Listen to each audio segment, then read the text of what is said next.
চিকিৎসা সেবার গুণগত মান উন্নয়নে চিকিৎসক, রোগী এবং রোগীর স্বজনদের মধ্যে পারস্পরিক আস্থা, সম্মান ও সহানুভূতির সম্পর্ক বজায় রাখা জরুরি বলে জানিয়েছেন প্রধানমন্ত্রী তারেক রহমান।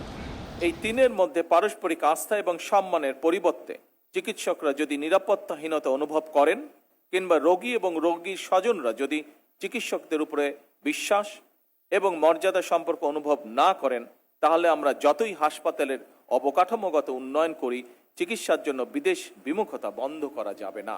উন্নত চিকিৎসা যদি শুধু শহরের বিত্তবান মানুষের মধ্যে সীমাবদ্ধ থাকে, তাহলে সেটিকে পূর্ণাঙ্গ আধুনিক স্বাস্থ্যসেবা বলা যাবে না।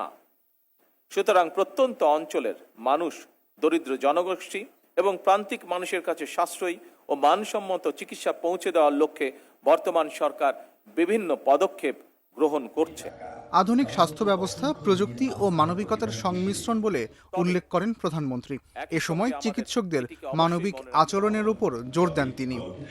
আধুনিক স্বাস্থ্য ব্যবস্থার লক্ষ্য কেবল অবকাঠামো ও প্রযুক্তির সম্প্রসারণ নয়, বরং উন্নত প্রযুক্তি, দক্ষ মানব সম্পদ, সুশাসন এবং সময়োপযোগী নীতির সমন্বয়ের মাধ্যমেই দেশের প্রতিটি মানুষের জন্য সহজলভ্য, সাশ্রয়ী এবং মানসম্মত চিকিৎসা সেবা নিশ্চিত করাই মূল লক্ষ্য। আধুনিক চিকিৎসা প্রযুক্তি, অতিরিক্ত বেড এবং দক্ষ জনবলের সমন্বয়ে গড়ে তোলা এই ব্যবস্থা দেশের হাজারো রোগীর জন্য নিঃসন্দেহে আশার আলো বয়ে আনবে। উপস্থিত সুধীবৃন্দ, শুধু প্রযুক্তি থাকলে একটি স্বাস্থ্য ব্যবস্থা উন্নত হয় না। এর সঙ্গে মানসিকতা অত্যন্ত গুরুত্বপূর্ণ, কারণ প্রযুক্তি রোগ শনাক্ত করতে পারে, কিন্তু রোগীর ভয়, উদ্বেগ এবং মানসিক কষ্ট বুঝে তাকে আশ্বস্ত করার ক্ষেত্রে চিকিৎসকদের মানবিক আচরণের বিকল্প নেই।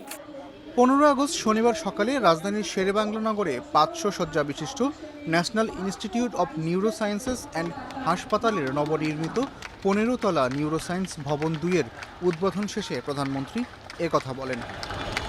নতুন ভবনটি চালু হওয়ায় হাসপাতালটির মোট শয্যা সংখ্যা বেড়ে দাঁড়ালো 1000-এ। ভবনটি উদ্বোধনের পর হাসপাতাল চত্বরে একটি গাছের চারা রোপণ করেন প্রধানমন্ত্রী। পরেই মোনাজাতে অংশ নেন এবং বেলুন ও পায়রা উড়িয়ে ভবনটির আনুষ্ঠানিক উদ্বোধন করেন। উদ্বোধন অনুষ্ঠানে স্বাস্থ্যমন্ত্রী সরদার মোহাম্মদ সাখাওয়াত হোসেন, সমাজ কল্যাণ মন্ত্রী এজেডএম জাহিদ হোসেন এবং প্রধানমন্ত্রী সহধর্মিণী জুবাইদা রহমান সহ সংশ্লিষ্ট ব্যক্তিরা উপস্থিত ছিলেন। ন্যাশনাল ইনস্টিটিউট অব নিউরোসায়েন্সেস ও হাসপাতালে 2012 সালে 10 তলা ভবনে 300 শয্যা নিয়ে চিকিৎসা সেবা শুরু হয়। রোগীর চাপ বাড়তে থাকায় পরে আরও 200 শয্যা যুক্ত করা হয়। এবার 15 তলা নতুন ভবনে আরও 500 শয্যা যোগ হলো। এর ফলে দেশে স্নায়ুরোগে আক্রান্ত রোগীদের চিকিৎসা সেবা আরও বিস্তৃত হবে বলে আশা করছেন সংশ্লিষ্ট ব্যক্তিরা। এস এস আল আরেফিন, প্রথম আলো।